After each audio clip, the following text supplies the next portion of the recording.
Ako po si Miss Winnie at ito ang ating kwento. Ang buhay ng tao ay parang isang gulong. Minsan nasa ibabaw ka at minsan naman nasa ilalim ka. Hindi palaging nasa iyo ang swerte dahil darating din ang araw na mamalasin ka. May punto na masaya pero may kaakibat din na kalungkutan. Magandang araw. Ako po si Aliyah. Madalas akong nakikinig ng mga storya tungkol sa mga aswang, kulam, barang o di kaya naman ay elemento. Naisip ko noon paano kaya kung ibahagi ko ang storya ko. Kaya naisipan ko na magpadala ng liham sa inyong channel upang maibahagi sa lahat ang aking karanasan.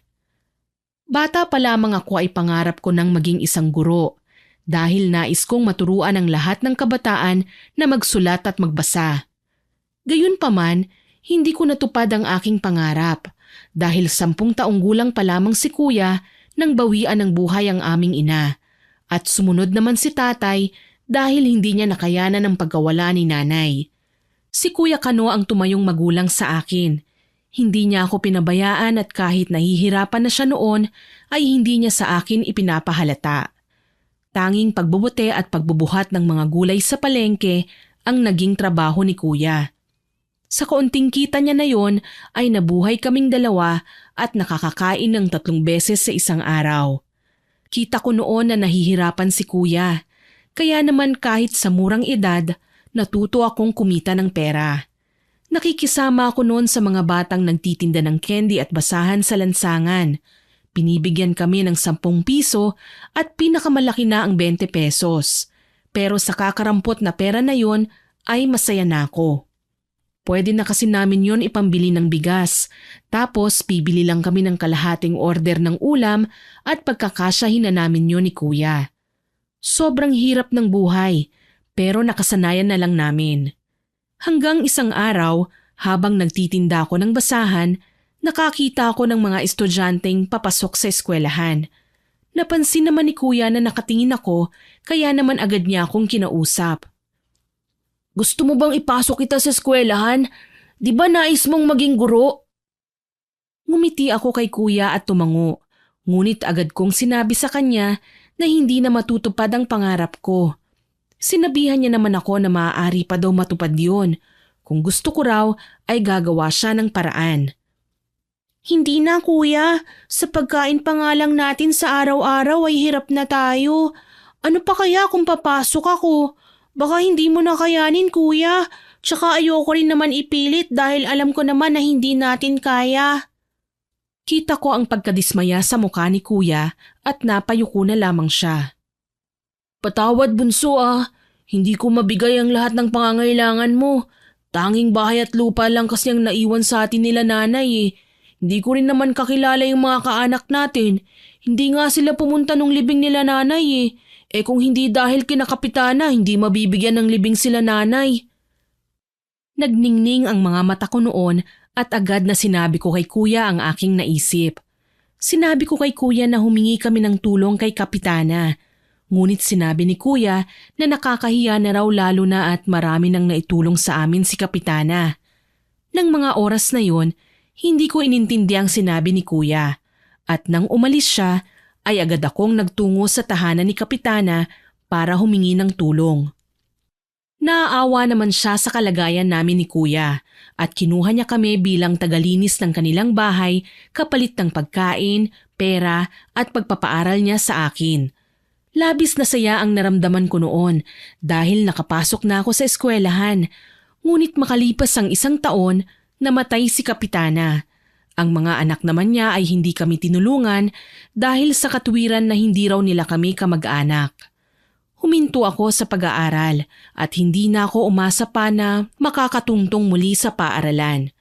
Nang magwastong edad na kami ni kuya ay agad akong naghanap ng trabaho at nakuha naman ako bilang tindera sa palengke. Nagkatrabaho kami ni kuya at siya ay naging kargador pa rin ng mga gulay kagaya ng dati.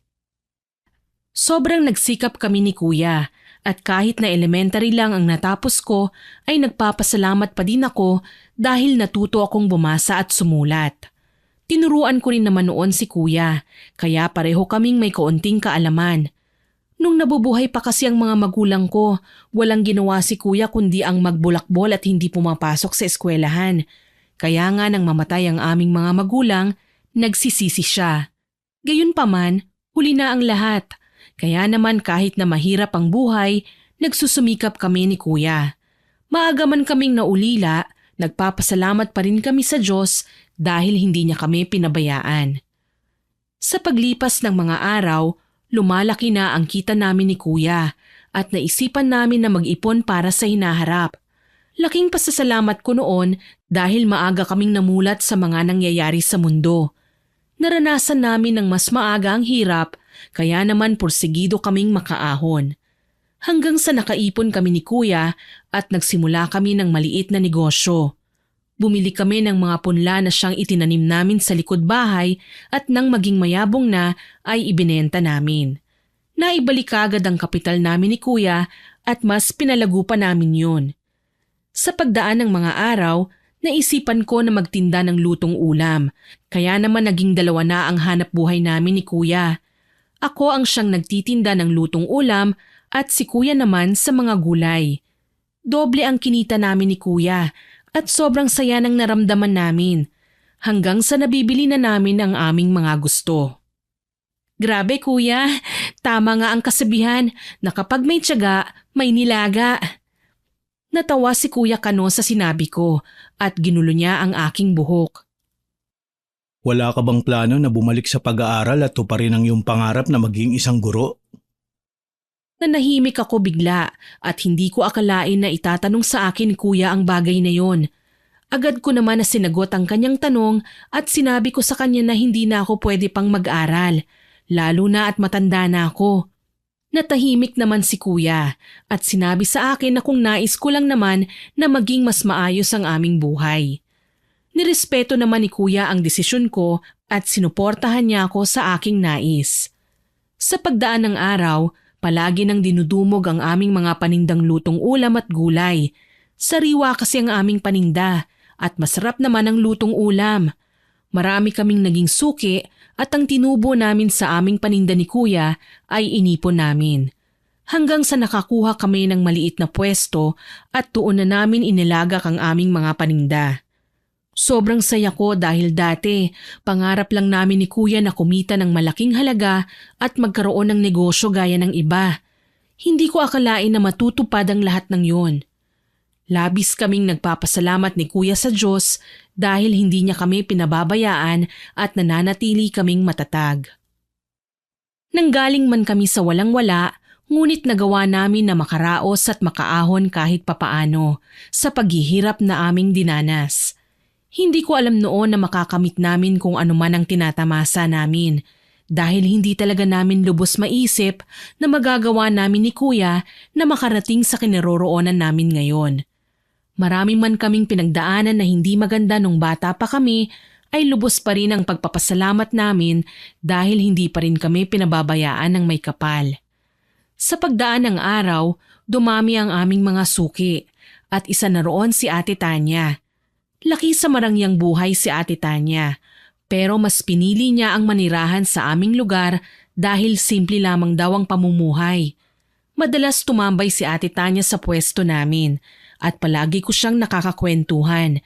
Samantalang si kuya naman ay iwas ng iwas kay Ate Tanya, kaya naman alam ko na kaagad na may pagtingin siya kay Ate Tanya. Isang araw, maagang naubos ang aming paninda. Kaya naman nagsara kami ng maaga.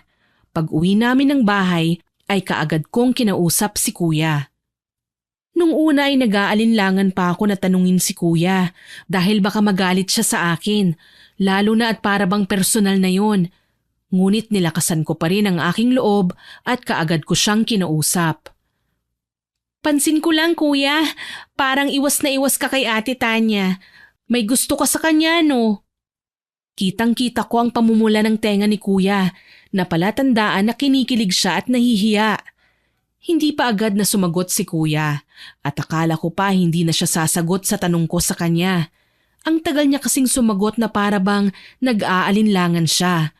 Gayunpaman, ilang sandali ang lumipas ay bigla niya na lamang akong pinitik sa noo.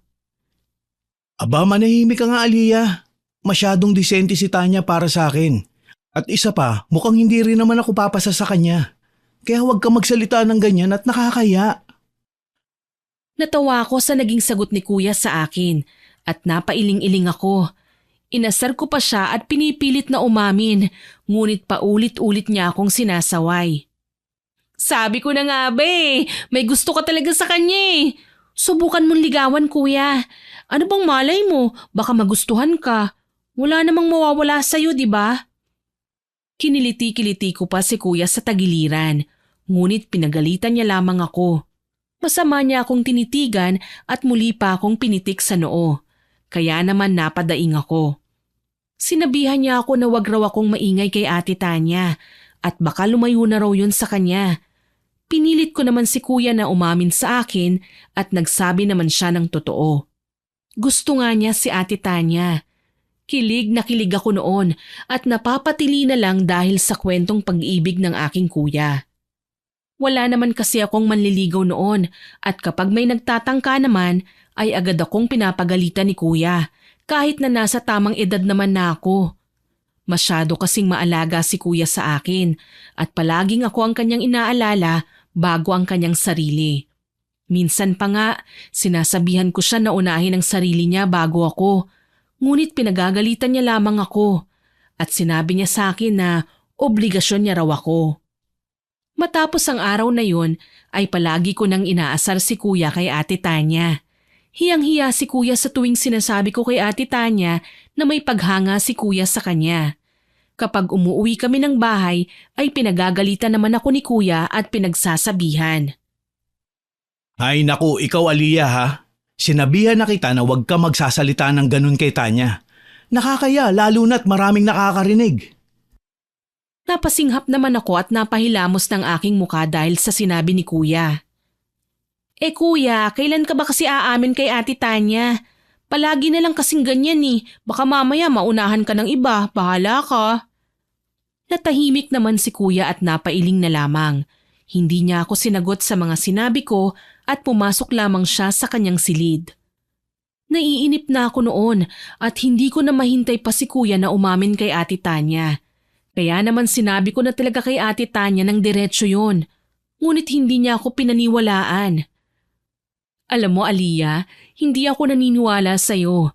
Siguro kapag si kuya mo na ang mismong umamin talagang maniniwala ako. Mahirap nang umasa sa sabi-sabi at baka mamaya hindi naman totoo. Nanlaki ang mga mata ko sa sinabi ni Ate Tanya. At nang tingnan ko si kuya ay namumula siya. Hindi ko na nga napigilan pa ang sarili ko ng mga oras na yon at agad na binalingan ko si kuya. Kuya, ikaw na lang pala ang hinihintay ni Ate Tanya di sabihin mo na sa kanya yung tunay mong nararamdaman. Tsaka huwag ka nang mahiya pa, tinutulungan na nga kita Natawa naman si Ate Tanya sa sinabi ko at napailing pa siya. Samantala, si kuya naman ay pulang-pula na ang tenga at alam kong nagpipigil lamang yon sa akin. Gayunpaman kahit anong asar ko kay kuya at pagpaparinig ay hindi pa rin siya umaamin kay Ate Tanya. Pag-uwi sa bahay ay pinagalitan ako ni kuya at pinagsabihan. Hindi ba't biling ko sa'yo na huwag mong sasabihin kay Tanya na gusto ko siya? Lalo tuloy ako nahihiya Napabuntong hininga naman ako at napairap sa hangin. Agad akong sumagot sa kanya at diniretsa ko na siya. Kamo, ang sabihin mo, torpe ka talaga. Hay naku, ang hina mo kuya. Nagpaparinig na nga sa'yo si Ate Tanya wala pa ring epekto sa'yo. Tahimik lang si kuya at sinabihan ako na hayaan ko raw siyang dumiskarte ng kanyang sarili. Inasar ko naman siya na bahagang buntot at torpe. Sa inis ni kuya ay binatukan niya ako ng ubod ng lakas kaya naman natahimik ako. Nasaktan ako sa ginawa ni kuya at hindi na talaga ako nakasagot pa sa kanya matapos niya akong batukan. Hindi naman sumama ang loob ko o nagtampo dahil sa ginawa sa akin ni kuya dahil alam ko naman na naging labis na rin ako sa panunudyok sa kanya. Ilang oras naman ang lumipas ay nilapitan ako ni kuya at pinagsabihan niya akong muli. Nagtatampo ka ba sa akin? Nasaktan kita kasi labis ang pang-asar mo sa akin at hindi mo na naisip ang aking nararamdaman. Natahimik ako sa sinabi ni kuya at hindi ko na lamang pinansin pa ang mga sinabi niya. Ngumiti na lang ako at niyakap ko siya ng mahigpit at saka ako humingi ng tawad sa kanya. Patawarin mo ako kuya sa ginawa ko ah. Gusto ko lang kasi na matulungan ka kaya naman ginawa ko yun. Pero hindi ko alam na nasusobrahan na pala ako. Ngumiti naman sa akin si kuya at sinabi niya sa akin na ayos lang yun. Basta wag ko na raw uulitin pa dahil hindi raw maganda na asarin ko siya lalo na sa harap ng ibang tao. Nagmumukha raw kaming desperada at nakakatapak na daw sa pagkalalaki ni kuya. Matapos ang araw na yon ay hindi ko na inasar pa si kuya kay Ate Tanya at hinayaan ko siya sa kanyang diskarteng sinasabi. Sa totoo lang ay gustong-gusto ko na talaga na asarin si kuya at tulungan siya na ligawan si Ate Tanya. Ngunit dahil nirerespeto ko ang napag-usapan namin na magkapatid ay hindi na ako nakialam pa. Hindi ko siya pinangunahan at hinayaan ko na lamang siya. Sa paglipas ng mga araw ay nakikita ko naman na dumidiskarte na si kuya kay Ate Tanya. Tinutulungan niya si Ate Tanya kapag namamalengke at binibigyan niya ng libreng ulam. Gustong-gusto ko naman na asarin si kuya pero ayokong sirain ng kanyang diskarte, kaya naman nagpigil ako. Hanggang isang araw ay bigla na lang akong nagulat dahil sa harap ng maraming tao, inamin ni kuya ang nararamdaman niya para kay Ate Tanya. Tuwang-tuwa ako noon at hindi magkandamayaw sa kilig dahil sa mga sinabi ni kuya kay Ate Tanya. Nagpaalam din siya kay Ate Tanya na formal siyang manliligaw at pumayag naman si Ate Tanya. Hindi naman sinayang ni kuya ang binigay sa kanyang pagkakataon ni Ate Tanya. Pinatunayan ni Kuya Kano na seryoso siya kay Ate Tanya. Halos araw-araw ay dinadalaw ni kuya si Ate Tanya sa tahanan niya at pinararamdam ni kuya ang wagas niyang pagmamahal. Isang gabi ay naisipan kong kausapin si kuya upang kumustahin siya tungkol sa kanila ni Ate Tanya. Bunso, napakabait ni Tanya. Ngunit para bang malihim siya. Hindi ko alam kung bakit. Basta ayaw niya lang pag-usapan ang tungkol sa kanyang pamilya at nangyari sa kanya. Napakunot naman ang aking noo sa sinabi ni kuya at agad akong nag-isip. Kuya, bakit hindi mo siya diretsuhin? O baka naman nahihiya siya sa'yo dahil lalaki ka. Hayaan mo, kakausapin ko siya. Napangiti naman si kuya sa sinabi ko at nagpasalamat siya sa akin. Sinabi ko naman na wala lang yun dahil kuya ko siya at kung ano ang magpapasaya sa kanya ay kasiyahan ko na rin. Matapos ang araw na yon ay naghintay ako ng pagkakataon upang makausap ko si Ate Tanya. Ngunit palagi siyang abala dahil sa mga pinagagawa sa kanya ng pamilya niya na hindi naman niya sinasabi kay kuya. Kahit ako noon ay napapaisip kung ano nga ba talaga ang negosyo nila Ate Tanya dahil hindi niya naman raw nabanggit kay kuya. Hanggang isang araw, bigla na lang nagyaya si Ate Tanya sa kanilang bahay dahil may kaunti raw na salo-salo at hindi raw kami pwedeng mawala ni kuya. Dumalo naman kami at nagdala rin ng espesyal naming putahe. Pagdating sa bahay ni Ate Tanya ay may mga bisita at sinabi niya na kaarawan daw niya. Naku naman, bakit hindi mo sinabi sa amin? Hindi tuloy kami nakapagdala ng regalo para sa'yo. Ngumiti lang sa amin si Ate Tanya at agad kaming pinapasok sa kanyang bahay. Nahiya pa nga kami ni kuya dahil halos lahat ng bisita ni Ate Tanya ay halatang may mga kaya at mayayaman. Bumulong pa ako noon kay kuya, ngunit hindi naman kami pinabayaan ni Ate Tanya. Ipinakilala pa kami sa kanyang ibang mga bisita at mababait naman ang mga yon. Matapos ang gabing yon ay umuwi na kami ni kuya. At kinabukasan na lamang naming iniabot kay Ate Tanya ang regalo namin sa kanya. Naku naman, nag-abala pa kayo.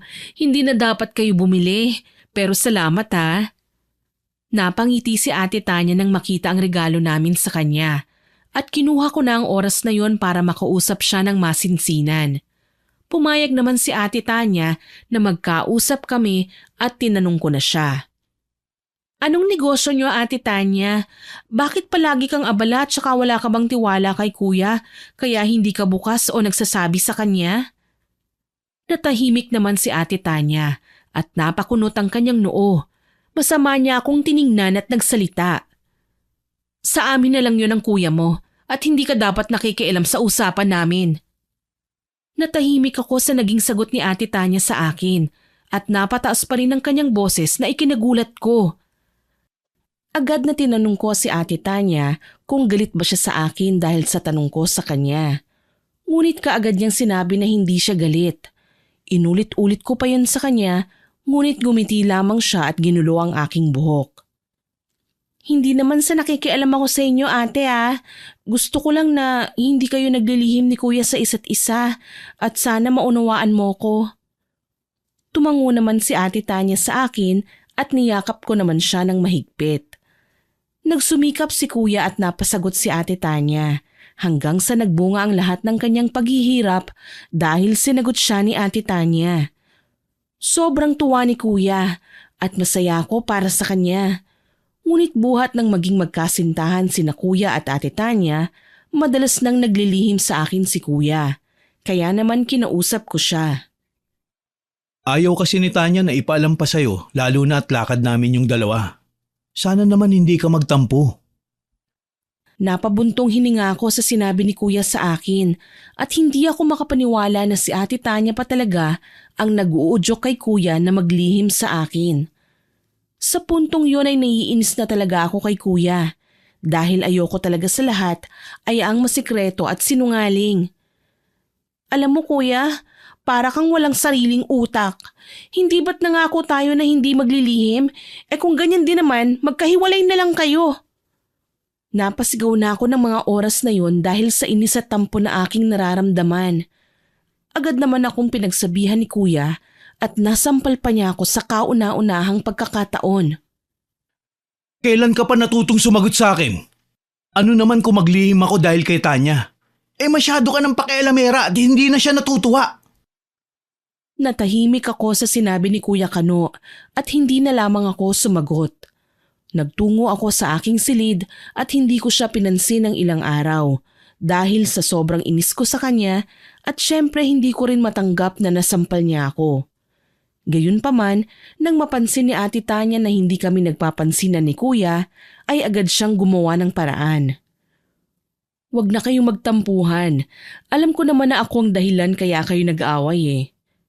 Natahimik ako sa sinabi ni Ate Tanya at napasabi na lamang ako sa isipan ko na buti at alam niya. Sa totoo lang ng mga oras na yun ay nagseselos ako sa relasyon nila Kuya at Ate Tanya kasi palaging sila na lang ang magkasama. Bakit kasi tinuruan mo si Kuya na magsinungaling at magsikreto sa akin? Hindi ba sinabi ko sa iyo noon na ayoko noon? Agad akong inawat ni Kuya nang mapasigaw na ako. At natahimik naman si Ate Tanya. Hinawakan niya ang aking kamay at bigla na lamang siyang lumuhod sa aking paanan. Ipinaliwanag niya sa akin na hindi naman niya yun intensyon, ngunit nais lamang niya na makasama si Kuya nang sila lang. Nauunawaan ko naman ang kanyang nais iparating sa akin at nang mapagtanto ko na nagkamali ako ay agad akong humingi ng pasensya kay Ate Tanya. Tinanggap naman niya ang paghingi ko ng tawad at naging maayos na ang aming samahan simula ng araw na yon. 3 taon na naging magkasintahan si Kuya at Ate Tanya. Sa pagiging magkasintahan nila ay marami na siyang napagdaanan. Kasama na rin ako doon. Alam ko na hindi ako perpekto dahil minsan talaga ay nagkakatampuhan kami ni Kuya. Hanggang sa pinakasalan na ni Kuya si Ate Tanya at biniyayaan sila ng 2 anak. Ewan ko, pero nung ikinasal silang 2 ay palagi noon naging abala si Ate Tanya. Tapos nalaman na lang namin na buntis na si Ate Tanya. Sa totoo lang may agam-agam ako noon eh, pero sinabi ni Kuya na hindi siya magagawang lokohin ni Ate Tanya. Nakonsensya naman ako sa mga iniisip ko noon kay Ate Tanya, kaya naman bumawi ako sa kanya. Samantala, si Kuya naman ay palagi akong sinasabihan na lawakan ang aking pangunawa at pag-iisip kay Ate Tanya. Lalo na at noon naman ay malapit na kami sa isa't isa. Kung masipag noon si Kuya ng 2 lamang kami, ngayon ay mas dumoble ang kanyang sipag. Hindi siya tumigil sa pagtatrabaho at nagbibigay pa rin siya ng oras sa amin. Bilib nga ako kay Kuya dahil nagagawa niyang maiayos ang kanyang oras kahit na abala pa siya. Doble kayod si kuya dahil sinabi niya sa akin may 2 na siyang anak at ayaw niyang maranasan ng kanyang mga anak ang hirap na naranasan namin. Nais ko na nung bumukod ng tirahan dahil sabi ko nakakahiya na nakikitira pa rin ako sa bahay nilang mag-asawa, kaya ko naman na. Ngunit sabi ni kuya ay hindi naman daw balakid ang panunuluyan ko sa kanilang tahanan. Mabait naman si Ate Tanya at inuunawa niya ang mga nais ni kuya. Kaya naman kahit may asawa na si kuya, sa bahay pa rin nila ako nakitira. Nahihiya naman ako noon kay Ate Tanya, ngunit sinabi niya na ayos lamang at nauunawaan niya ang sitwasyon namin ni kuya. Minsan pa nga ay kinausap ko siya ng kamilang kung hindi ba siya naiinis na kasama nila ako. Ngunit hindi naman daw, sabi ni Ate Tanya, at hindi rin naman daw ako pabigat sa kanila. Naging maayos naman ang aming buhay, ngunit hindi ko alam kung bakit kailangan na mangyari ang isang malagim na trahedya sa aming magkapatid. Dahil nga naging abala si kuya sa iba pa niyang sinimulang negosyo, ako ang siyang humawak sa nauna naming negosyo. Di naglaon ay nagkaroon kami ng mga bagong mamimili at 2 sa mga bago naming mamimili ay sina Darwin at Polpol. Matalik na magkaibigan ang 2 at palaging nagpupunta sa aming tindahan. Nung una ay hindi ko napupuna ang kakaiba nilang ugali. Pero hindi naglaon ay napansin ko na hindi sila patas magbayad at kung minsan ay umaalis na sila kahit hindi pa sila nagbabayad. Palagi nilang hinihintay na maraming namimili at saka sila kakain. Dahil nga sa kanilang ginagawa, naisipan ko na kumprontahin sila. Ba masamang magbintang ng walang pruweba ha? Nagbabayad kami ng tama, huwag mo kami ipahiya. Sumagot pa sa akin si Darwin at bumulong-bulong naman ang kaibigan niyang si Polpol. Mahinahon ko silang kinausap at sinabi kong hindi ko naman sila pinapahiya dahil ng mga oras na yun wala namang masyadong tao.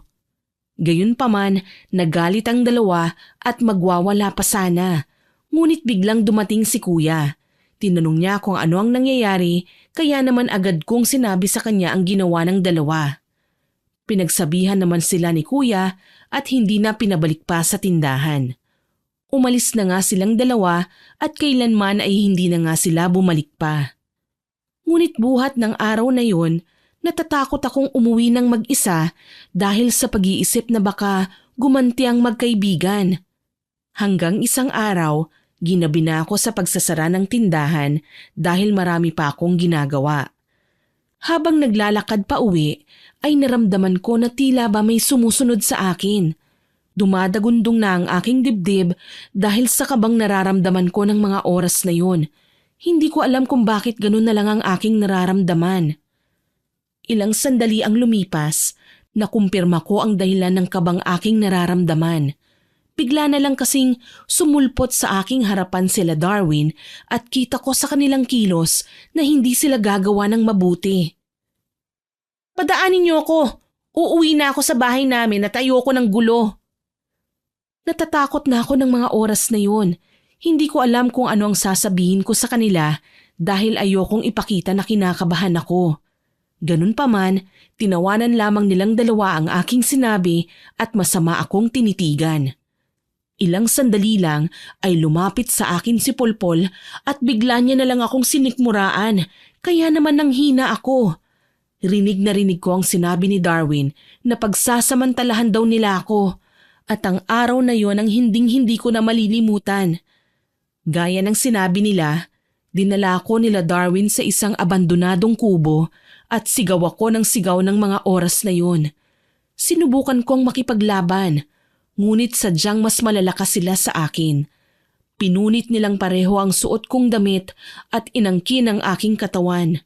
Sabay pa nila akong ginamit at hindi ko na masyadong ilalahad pa ang ginawa nila sa aking pambababoy dahil napakasagwang pakinggan at hindi nyo maaatim ang kanilang ginawang panghahalay. Nang matapos na sila sa kanilang nais sa akin, ay kumuha ng bato si Polpol at ipinukpok yon sa ulo ko ng 2 beses. Matapos niyang gawin ang bagay na yon ay nawalan na ako ng malay. Akala ko noon mamamatay na ako, Ngunit laking pasasalamat ko dahil hindi ako pinabayaan ng Diyos. Nang iminulat ko ang aking mga mata, nakita ko na nasa tabing ilog ako. Sumasakit ang ulo ko at ramdam ko ang sugat na aking natamo. Kahit na nanghihina pa, pinilit kong gumapang at sumigaw ako upang humingi ng tulong. Minuto lamang ang lumipas ay may tumulong sa akin na mag-asawang matanda. Dinala nila ako sa ospital at agad na tinulungang ipaalam kay kuya ang nangyari. Ilang oras ang lumipas ay dumating si kuya at niyakap ako ng mahigpit. Iyak ako ng iyak at kinuwento ko sa kanila ni Ate Tanya ang nangyari. Mga hayop sila, walang kasing sama. Huwag kang mag-alala, Aliyah, kakasuhan natin sila. Niyakap ako ni Ate Tanya at pinakalma. Ngunit si kuya, tahimik lang ng mga oras na yon. Ngunit ramdam na ramdam ko ang kanyang galit. Pagbabayarin ko sila sa kanilang ginawa sa iyo, bunso. Sisiguraduhin ko na pagsisisihan nila ang kanilang ginawa. Pinagsabihan naman ni Ate Tanya si kuya na huwag magpadalos-dalos at hayaan na lamang na ang batas ang siyang maningil sa kanilang ginawa sa akin. Sinabi naman ni kuya na wala siyang gagawin na masama, kaya naman napanatag kami ni Ate Tanya. Hanggang isang araw, si Ate Tanya lamang ang dumalaw sa akin sa ospital at sinabi niya na may pinuntahang lakad si kuya at susunod na lamang daw siya. Nung una kampante pa ako, ngunit nang mapansin ko na tila ba hindi mapakali si Ate Tanya ay nagsimula na rin akong mag-alala. Sabi kasi ni Ate Tanya, susunod raw kaagad si kuya sa kanya at yun ang sinabi sa kanya ni kuya nung dalawin ako. Ilang oras pa nga ang lumipas, ngunit hindi pa rin dumarating si kuya. Kaya naman tinawagan na siya ni Ate Tanya. Ilang minuto pa bago sinagot ang tawag at nanlaki ang mga mata ni Ate Tanya nang marinig niya ang boses mula sa kabilang linya. Nabitawan pa niya ang kanyang cellphone.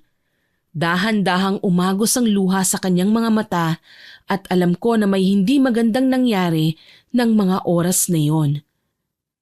Aliyah, wala na si kuya mo. Sinugod niya sila Darwin at napatay siya ng mga iyon. Hayop sila! Garalgal ang boses ni Ate Tanya habang sinasabi ang masamang balita sa akin. Sobrang nagulat ako at hindi makapaniwala. Gustong-gusto ko nang tumakbo patungo kung nasaan man si kuya. Ngunit hindi ko magawa dahil mahina pa ang aking katawan. Nang tuluyan nang bumalik kahit papaano ang aking lakas, ay nagpasya na akong umuwi para makasama si kuya. Iyak ako ng iyak nang makita ko siya na wala ng buhay. Sinisisi ko ang aking sarili sa mga nangyari at nilamon ng puot ang puso ko. Sa totoo lang aaminin ko, tinanong ko ang Diyos at sinisi siya dahil sa nangyari. Pakiramdam ko kasi hinayaan niyang mangyari ang lahat ng yun. Nang tuluyang mailibing na si kuya, ay marami na ang nagbago. Nawala ng sigla ang bahay at si Ate Tanya ay palagi na lamang umiiyak. Gustuhin ko man noon na sabayan siya sa kanyang pagluluksa, kailangan kong maging matatag para sa aking mga pamangkin. Nagtago naman sila Polpol at Darwin kaya naman natagalan ng batas bago naparusahan ang mga yon. Kung may iba pa sanang paraan para maparusahan ang mga yon ay gagawin ko. Nakakainis naman kasi ang mga pulis dito sa ating lugar ang kupad kumilos. Hindi na ako noon makapaghintay na magantihan ng dalawa. Ilang sandali ang lumipas, bigla na lang nagsalita si Ate Tanya. Sinabi niya na may iba pang paraan upang makaganti kina Darwin at yun ay ang paggamit ng itim na kapangyarihan. Gulat na gulat ako sa sinabi ni Ate Tanya, lalo na at napakahiwaga ng kanyang sinabi.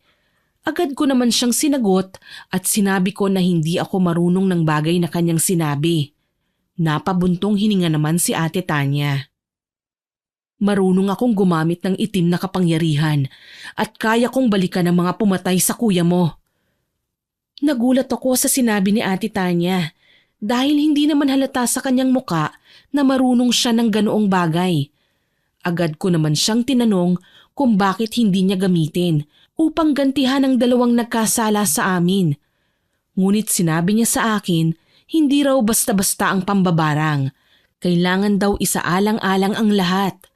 Kaya naman agad ko siyang tinanong kung ano ba ang dapat kong gawin. Ngunit nag-aalinlangan pa rin si Ate Tanya. Ituro mo sa akin ang lahat ng kaalaman mo, Ate Tanya, at ako na mismo ang gaganti sa kanila. Ipaubaya mo sa akin ang lahat dahil hindi ko maaatim na may mangyari sa iyong masama dahil kailangan ka pa ng mga pamangkin ko. Natahimik si Ate Tanya at hindi siya agad sumagot sa aking sinabi. Niyakap niya na lamang ako at sinabi niyang pag-iisipan niya ang lahat ng sinabi ko. Nirespeto ko naman ang kanyang pasya at hindi ko na siya pinilit pa. Ilang araw din na hindi sinagot ni Ate Tanya ang aking suhestyon. Hanggang isang araw, bigla niya akong kinausap.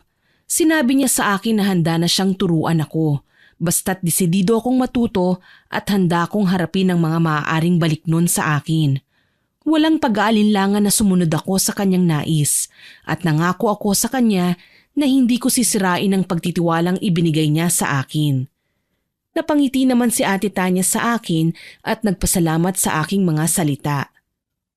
Sana tuparin mo ang iyong pangako at kung kakailanganin mo naman ng tulong, handa akong tulungan ka alang-alang sa hustisya niyong magkapatid. Napaiyak ako sa sinabi ni Ate Tanya dahil para bang nakikita ko si Kuya sa kanya. Gayunpaman, hindi ko na lang inisip pa ang mga kaganapan at itinuon ko ang aking atensyon sa turo niya sa akin. Nais ko kasi talagang malaman kung paano mambarang nang sa ganoon mabigyan ko ng hustisya ang pagkamatay ni Kuya. Hindi ko na noon inisip ang nangyari sa akin dahil mas itinuon ko ang aking pansin sa pagkamatay ng aking kapatid. Sobrang sakit kasi nang nangyari at hindi ko alam kung bakit kailangan kunin siya sa amin. Buong buhay namin ay naghirap kami at nang maging maayos na ang aming pamumuhay, tsaka pa nangyari ang bagay na yun. Sobrang lungkot at pighati ang aking naramdaman ng mga panahon na yun dahil sa pagkawala ni Kuya. Lahat ng kaalaman na meron si Ate Tanya ay itinuro niya sa akin. Hindi ko nasasabihin pa kung ano ang mga yun dahil importante ang bagay na yun at masasabi kong sagrado na hindi dapat basta malaman ng iba. Ilang buwan din akong tinuruan ni Ate Tanya at ipiniramdam niya sa akin na hindi nawala si Kuya. Sobrang swerte ko talaga kay Ate Tanya dahil para bang babaeng bersyon siya ni Kuya. Sa paglipas ng panahon, naging dalubhasa ako sa paggamit ng itim na kapangyarihan. Masasabi ko na hindi naman lahat ng may kaalaman sa itim na kapangyarihan ay masama na kaagad. Ikinuwento kasi sa akin ni Ate Tanya na ginagamit ng iba ang kanilang kaalaman upang parusahan ang mga taong nagkasala sa kanilang kapwa upang magbago. Ganun pa man, mariing bilin sa akin ni Ate Tanya na tatagan ko raw ang aking loob dahil maaaring kontrahin ang sumpang ilalagay ko sa tao. Lahat ng bilin sa akin ni Ate Tanya ay tinandaan ko dahil alam ko na mahalagang bagay yon. Hindi naglaon, lahat ng kaalaman ni Ate Tanya ay naibahagi na niya sa akin. Inisip ko na regalo yun mula sa kanya na dapat kong ingatan at alagaan. Sabi ko sa sarili ko, gagawin ko ang lahat para lang mabigyan ng hustisya ang pagkawala ni Kuya. Sobrang bilis ng mga pangyayari, ngunit kahit na may alam na ako sa pambabarang, wala namang kaming hawak na kahit na anong bagay na pagmamay-ari nila Darwin. Kaya naman napapaisip kami. Gagawa ako ng paraan para makahanap ng impormasyon nila. Tsaka di ba may hawak yung mga pulis na gamit nila? Baka yun pwede nating magamit, ate. Tila ba nagningning ang mga mata ni Ate Tanya sa sinabi ko at agad na kaming kumilos. Ngunit pagdating sa pulisya ay hindi kami pinabura na makuha ang gamit nila dahil hindi naman nila kami kaano-ano. Kahit na sabihin kami ang kapamilya ng biktima. Hindi ko alam noon kung ano ang gagawin at desperada na rin si Ate Tanya. Kaya naman gumamit na siya ng kaalaman niya at pinasunod ang pulis. Hindi ko alam kung ano ang ginawa ni Ate Tanya dahil hindi niya naman yun itinuro sa akin.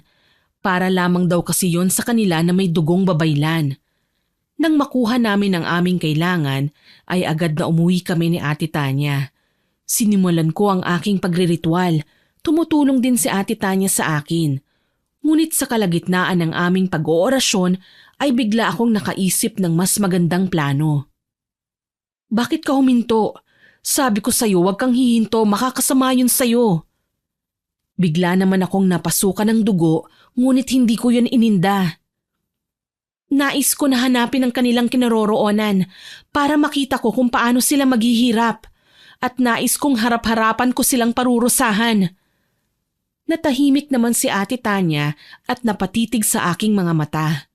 Makalipas ang ilang sandali ay nagsalita din siya at sinabi sa akin na maganda ang aking plano. Gayunpaman, may dinagdag siya sa plano ko. Sinabi niya na pahirapan daw muna namin sila at saka kami magpapakita kapag papatayin na namin. Nagulat ako sa plano ni Ate Tanya at mas malupit pa yun sa aking nais gawin. Gusto ko lang naman pahirapan noon si Darwin. Sumagi din naman sa isipan ko na patayin sila, pero may takot pa rin naman ako sa Diyos.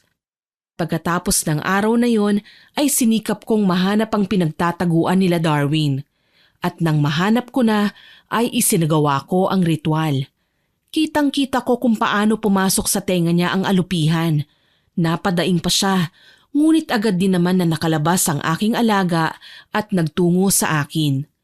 Kitang-kita ko na namula ang sinulid na puti, senyales na nagtagumpay ako. Parehong naging pula ang dalawang sinulid at agad akong umuwi ng bahay. Ipinakita ko kay Ate Tanya ang mga sinulid at tuwang-tuwa naman siya. Ayos, nagtagumpay tayo. Ngayon kailangan na lang nating maging maingat sa ating mga kilos. Sumang-ayon ako sa sinabi ni Ate Tanya at pinagbutihan kong maigi ang aking ginagawa upang hindi ako magkamali.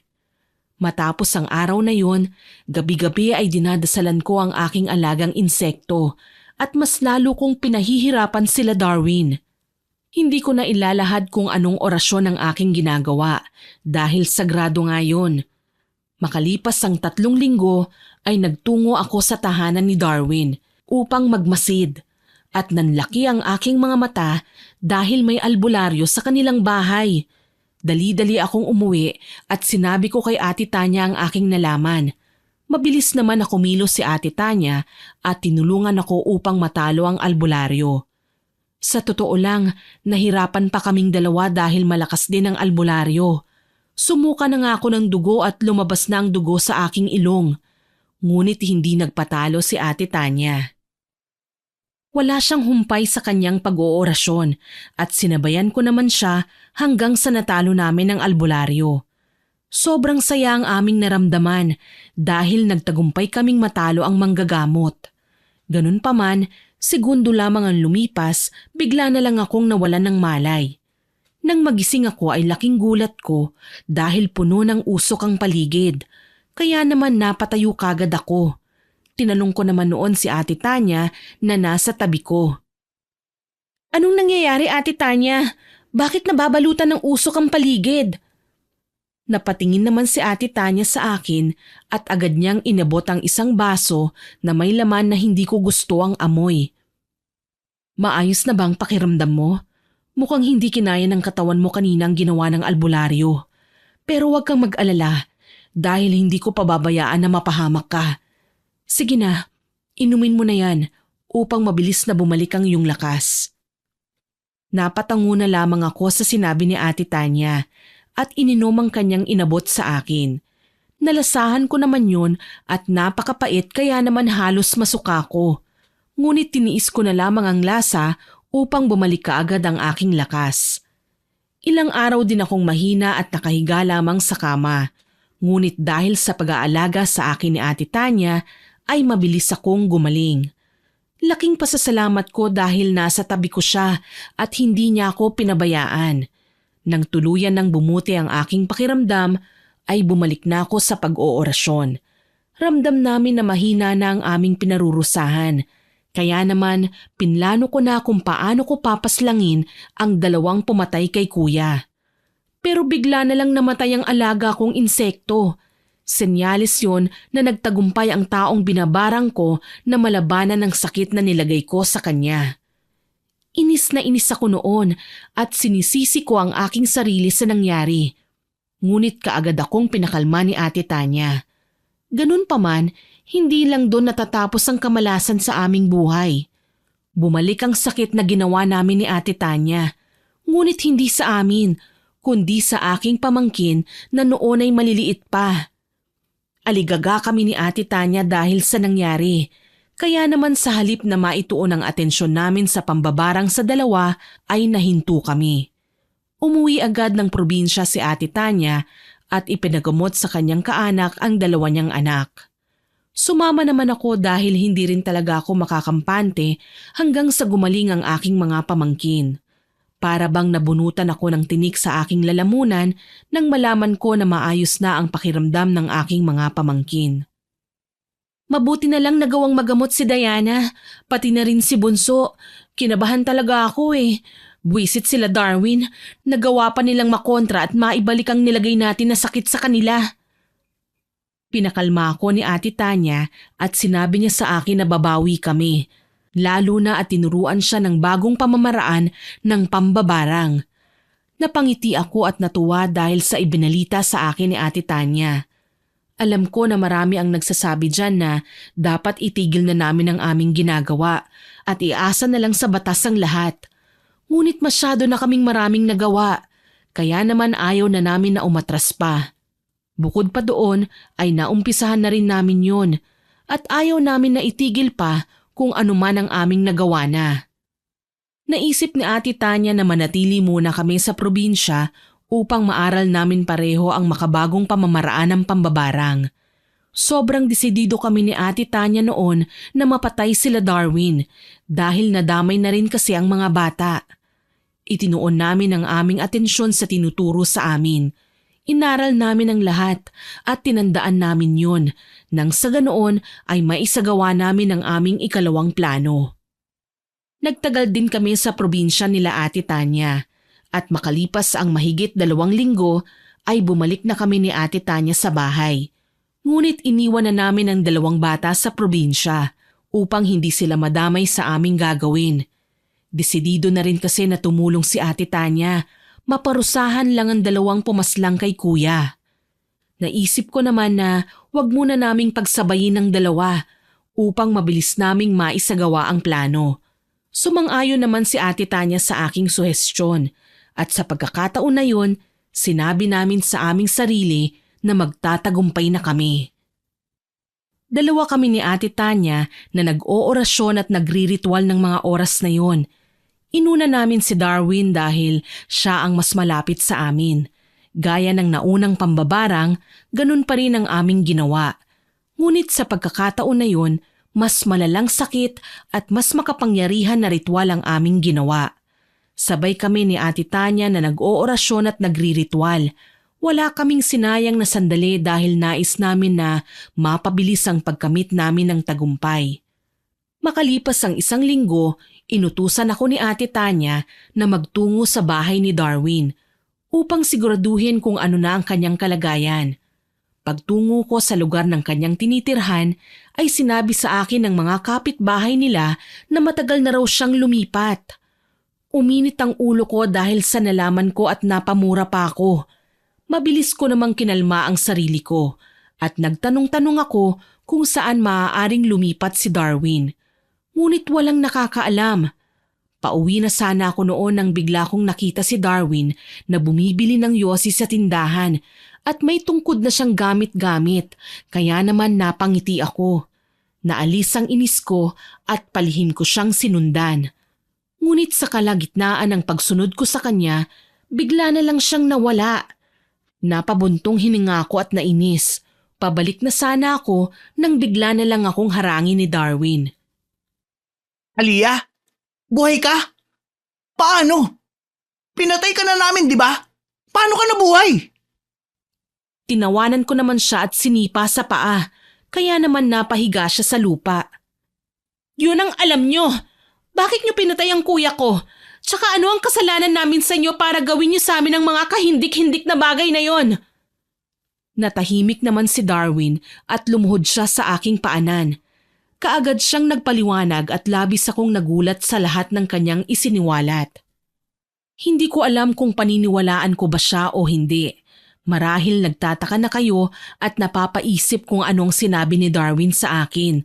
Yon ay ang katotohanan na inutusan sila ni Ate Tanya na halayin ako at patayin. Hindi ko alam kung anong magiging reaksyon ko ng mga oras na yon.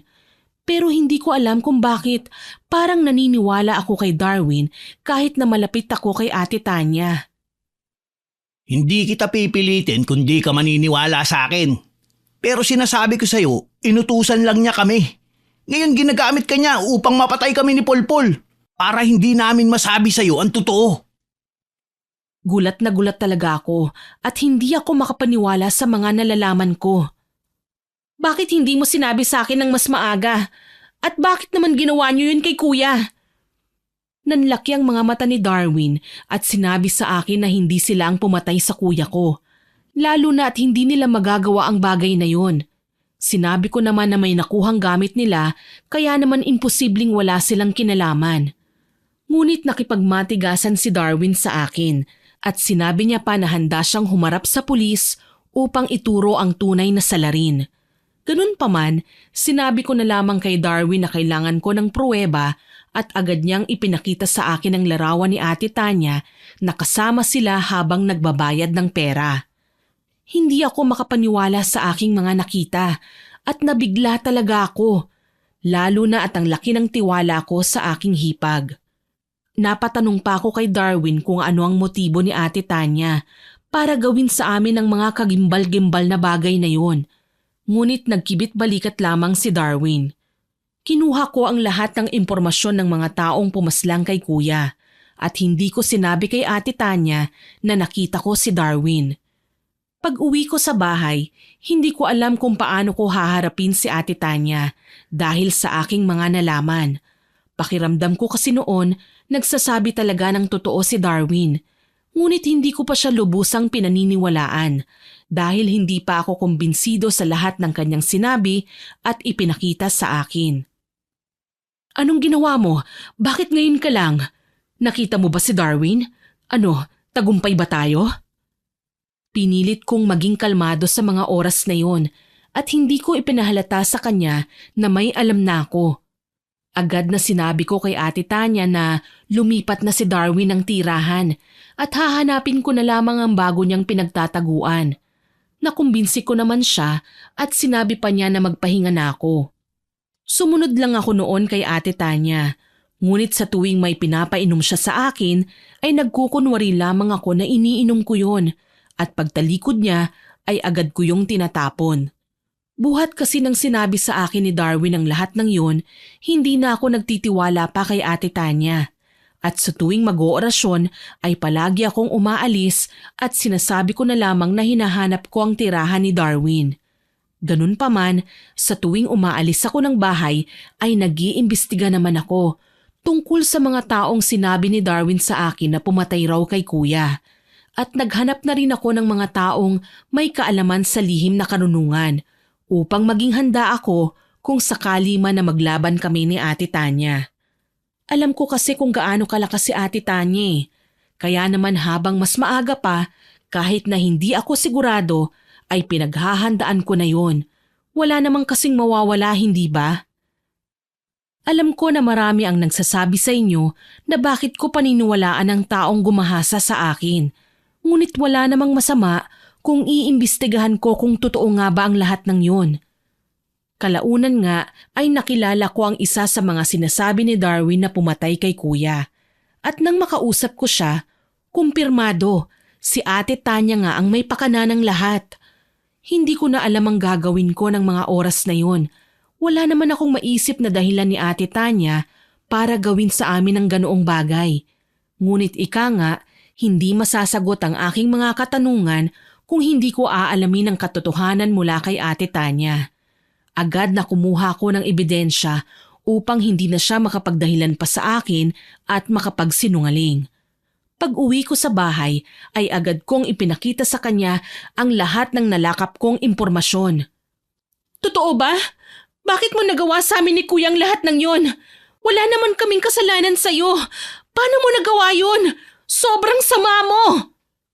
Nanggagalaitin na ako sa galit ng mga oras na yon at pinagbuhatan ko siya ng kamay.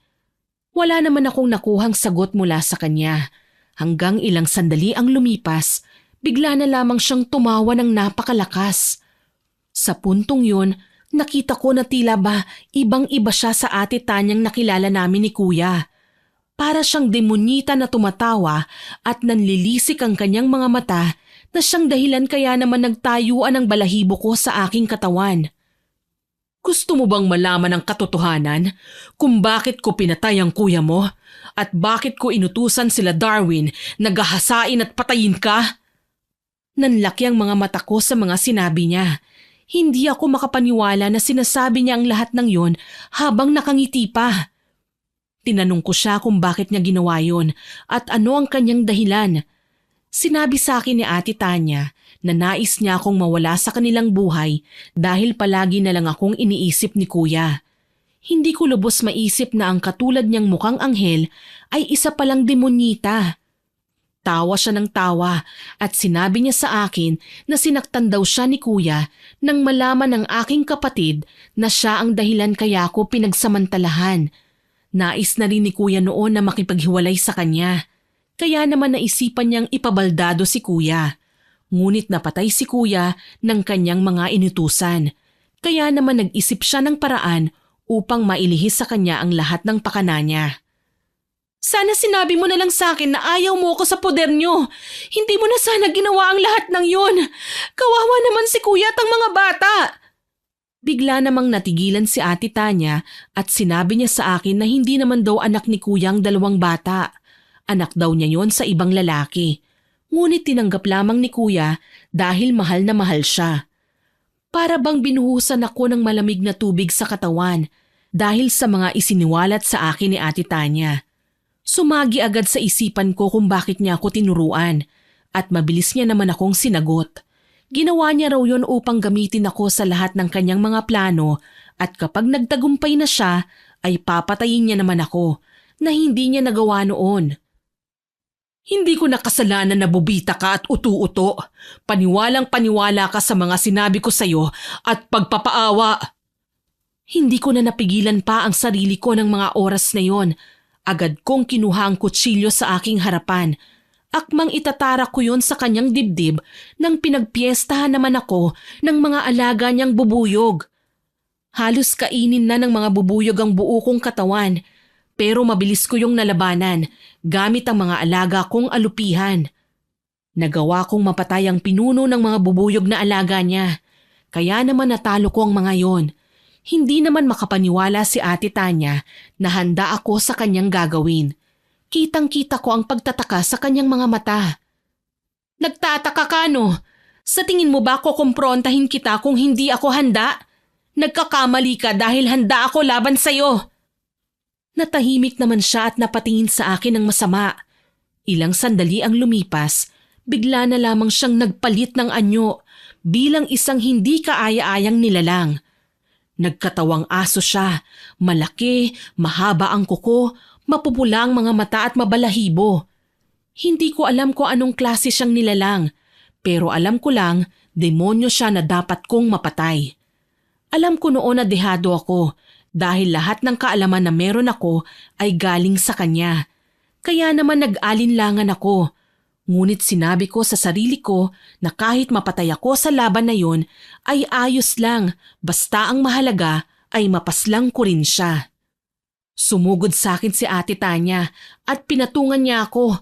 Akmang kakagatin niya ako sa liig nang bigla na lang may humampas sa kanyang likuran at napadaing siya sa sakit. Agad akong napatingin sa gawe kung nasa ng taong tumulong sa akin at nagulat ako dahil sila Darwin yon at Polpol.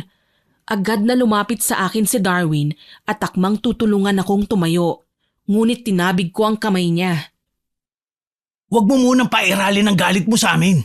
Sa ngayon kailangan natin magtulungan para mapatay natin ang taong sumira sa ating buhay. Natahimik ako sa kanyang sinabi at agad ko siyang sinagot.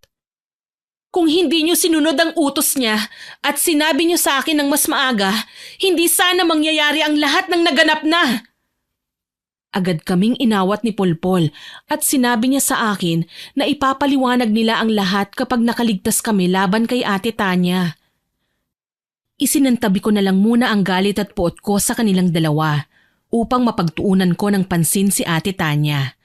Kitang-kita ko kung paano paulit-ulit na hinataw ng buntot ng pagi ni Polpol si Ate Tanya hanggang sa bumalik siya sa katawang tao.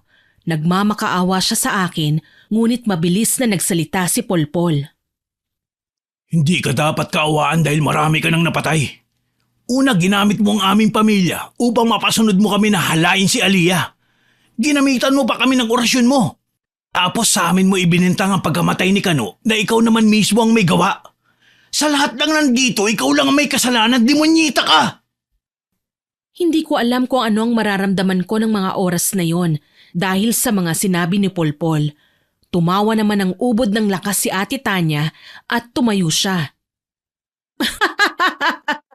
Ang galing! Sige, isiwalat niyo ang lahat. Wala naman akong pakialam dahil hindi naman ako nakukonsensya. Kahit ako ang nag-utos sa inyo nun, kasalanan niyo pa rin dahil sumunod kayo sa akin. Sinagot naman siya ni Darwin at sinabi niya na ginamitan sila ni Ate Tanya ng itim na kapangyarihan upang sumunod na tanging aswang at mambabarang lang ang nakakaalam. Nang araw na yon ay isiniwalat din ni Polpol na isang aswang si Ate Tanya at nagpapanggap lang siyang bata at maganda. Pagbabalat kayo lang pala ang nasa likod ng maamo at malaanghel niyang muka. Hinila ni Darwin ang buhok ni Ate Tanya at nanlaki ang mga mata ko dahil maskara lang pala ang kanyang suot-suot. Ang tunay na itsura ni Ate Tanya ay isang matandang kulubot na ang balat at nakakatakot ang itsura.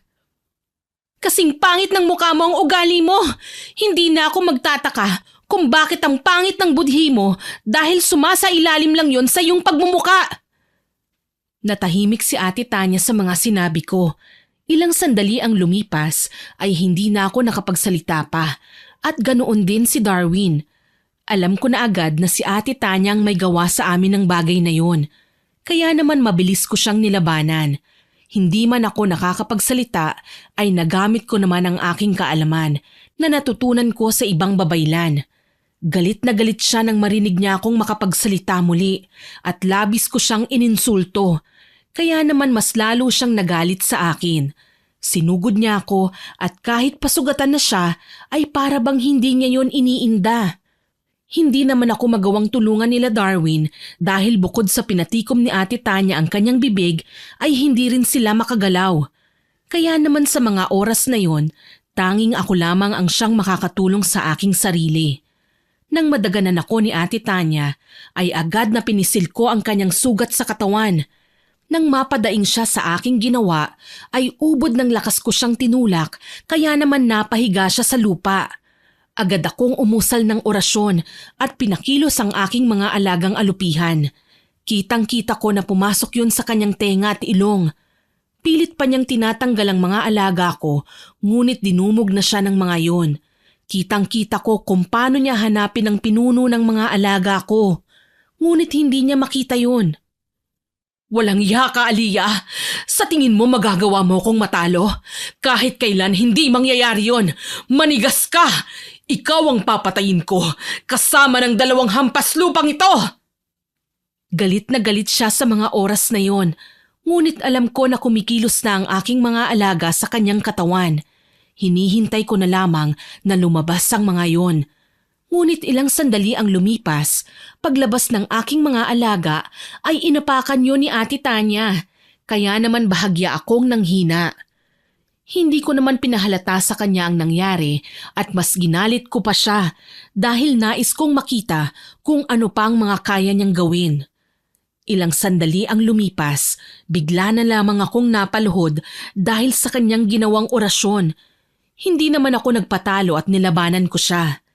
Kita ko ang pagkagulat sa kanyang mga mata at agad akong umisi sa kanyang harapan upang mas mainsulto siya. Sa tingin mo ba hahayaan ko na hindi aralin ang lahat ng kaalaman na meron ka? Nung nalaman ko ang totoo kay Darwin, agad akong naghanap ng taong may kaalaman sa panggagamot at lihim na karunungan. Pinaghandaan ko ang araw na ito! Gulat na gulat siya at muli akong sinugod. Ngunit agad akong umusal ng orasyon upang hindi siya makagalaw.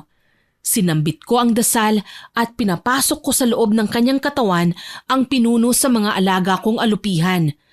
Pilit man niyang nilalabanan ng aking orasyon, hindi niya magawa dahil malakas ang aking ginawang ritual.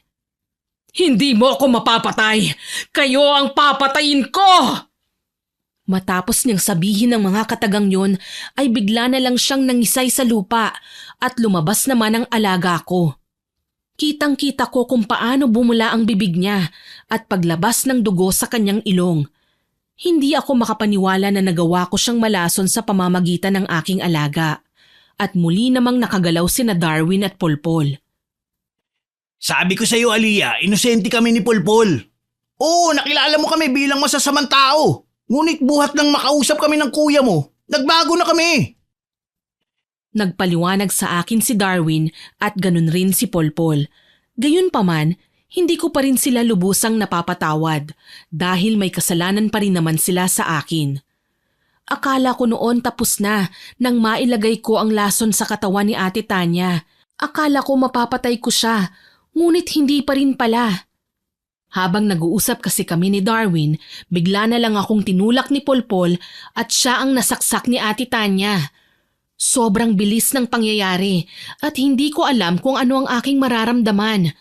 Sa lakas ng pagkakatulak sa akin ni Polpol ay tumama sa pader ang aking ulo. Kaya naman bahagya akong nahilo at hindi kaagad nakatayo. Kita ko noon na papalapit sa akin si Ate Tanya. Ngunit mabilis siyang hinawakan ni Polpol. Nanlaki ang aking mga mata sa sunod na nangyari dahil dinukot ni Ate Tanya ang puso ni Polpol at kinain niya yun sa harapan namin. Dahan-dahan akong tumayo at kinondisyon ko ang aking katawan.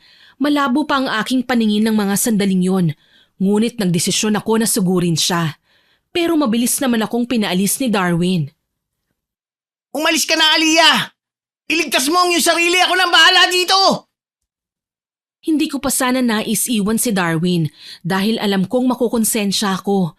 Ngunit inisip ko na lamang na mas makakabuti kung aalis ako upang mabalikan ko pa si Ate Tanya.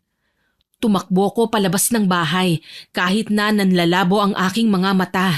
At habang naglalakad ay nakasalubong ko ang aking kapitbahay at humingi kami ng tulong sa iba.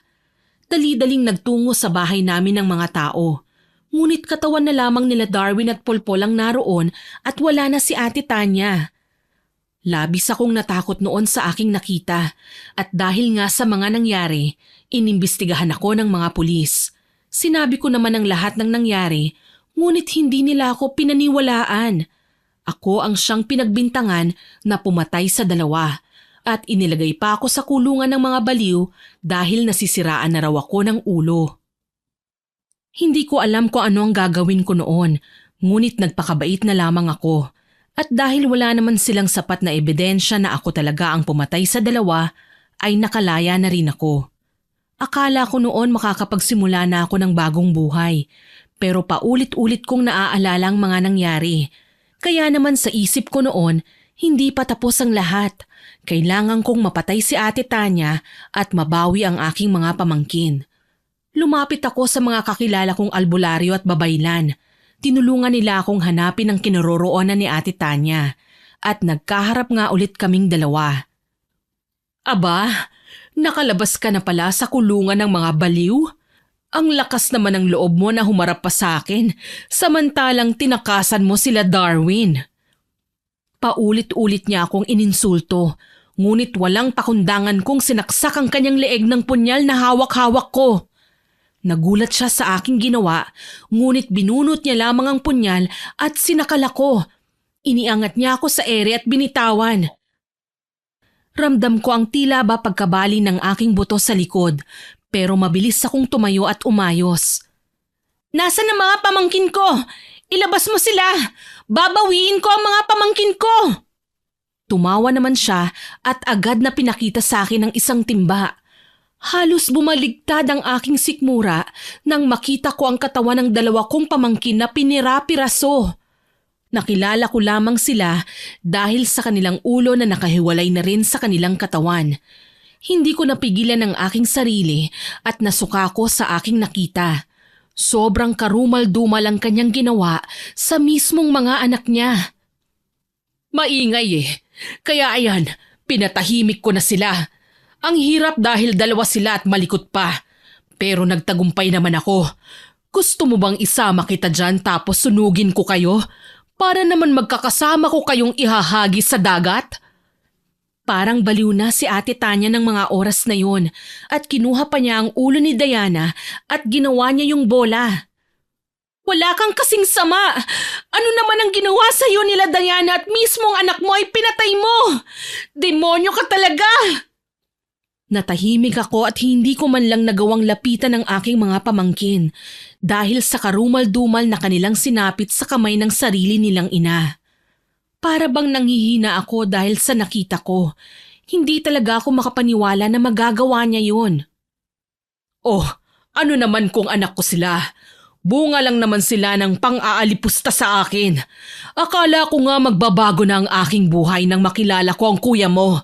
Pero dahil sa'yo, nagkandaleche-leche din ang lahat. Sinipa ako ni Ate Tanya at sinuntok sa sikmura. Hindi ko nagawang manlaban sa kanya ng mga oras na yon dahil masakit pa rin sa akin ang nangyari sa dalawa kong pamangkin. Wala man lang akong nagawa para ipagtanggol sila sa demonyita nilang ina. Hindi ko alam kung ano ang gagawin ko noon. Sa halip kasi na lumakas ang aking loob ay lalo lamang akong pinanghinaan. Siguro naman kung nasa sitwasyon ko kayo ay ganun din ang inyong mararamdaman. Hindi ko man sila kaano-ano at kadugo, nakasama ko naman sila ng matagal at naging mahalaga sila at parte ng buhay ko. Gayunpaman, huli na ang lahat para sa aking pagsisisi. Ngunit ilang sandali ang lumipas, tila ba merong nagsalita sa aking liig na lumaban ako at iganti ko ang lahat ng naging biktima ni Ate Tanya. Hindi ko alam kung sino yon. Ang inisip ko na lang na baka paalala sa akin yon ng aking kuya. Dali-dali akong tumayo at kinuha ang punyal. Umusal ako ng orasyon at habang hindi siya makagalaw ay sinulit ko na ang oras na yon. Wala na akong sinayang pa na pagkakataon at sinaksak ko siya ng paulit-ulit sa puso at leeg. Sa huling saksak ko sa kanya, nagawa niyang mahawakan ang aking kamay at itinarak niya sa aking balikat ang punyal. Mabuti na lamang dumaplis lamang yon at hindi niya ako napuruhan. Tinulak ko si Ate Tanya at pinisil ko ng sobrang higpit ang kanyang sugat. Kaya naman napasigaw siya at nanghina sa aking ginawa. Nang mapaupo siya ay sinipa ko siya at inapakan sa kanyang sugat sa dibdib. Sa pagkakataon na ito, hindi ko nahahayaan pa na ikaw ang manaig sa labanan na ito. Sa dami ng kasalanan mo sa akin, hindi na ako papayag pa na makaligtas ka at manalo. Kulang ang impyerno sa iyong kasamaan. Natahimik si Ate Tanya. Dinadaing niya na lamang ang kanyang sugat sa dibdib na tinatapakan ko. Kinuha ko ang buntot pagi na daladala ko at paulit-ulit ko siyang hinampas sa katawan. Sigaw siya ng sigaw. Hindi ako tumigil ngunit sinuntok niya naman ang paa ko. Pero hindi ko yun ininda. Nang madampot ko ang punyal ay itinarak kong muli yon sa kanyang dibdib. Hindi lang yun, nagawa kong laslasin ang kanyang leeg dahilan ng kanyang mabilis na pagkamatay. Binuhusan ko ang katawan niya ng gasolina at sinindihan yun upang masigurado ko na wala na talaga ang demonyong sumira sa aming buhay. Walang nakakaalam ng pagtutuos namin na yon at inilihim ko na lamang ang mga nangyari. Matapos ang araw na yon, nagsimula akong muli. Ibinenta ko ang bahay dahil hindi ko na maaatim pa na tumira doon. Ang perang napagbentahan ko sa bahay at lupa ay ginamit ko para sa pagbabagong buhay. Masakit man para sa akin na ibenta ang bahay na pinamana sa akin ng mga magulang ko, ay wala na akong pagpipilian dahil ayoko nang maalala pa ang mga nangyari. Sa kasalukuyang panahon, meron na akong sariling pamilya. Mas ginagamit ko ang aking karunungan ngunit hindi para manakit, kundi para manggamot ng mga taong nangangailangan. Hanggang dito na lamang po ang masugid niyong tagapakinig, Aliyah. Naway nagustuhan niyo ang aking binahaging kwento. Ako po si Miss Winnie na nagsasabing hanggang sa muli at salamat sa inyong pakikinig.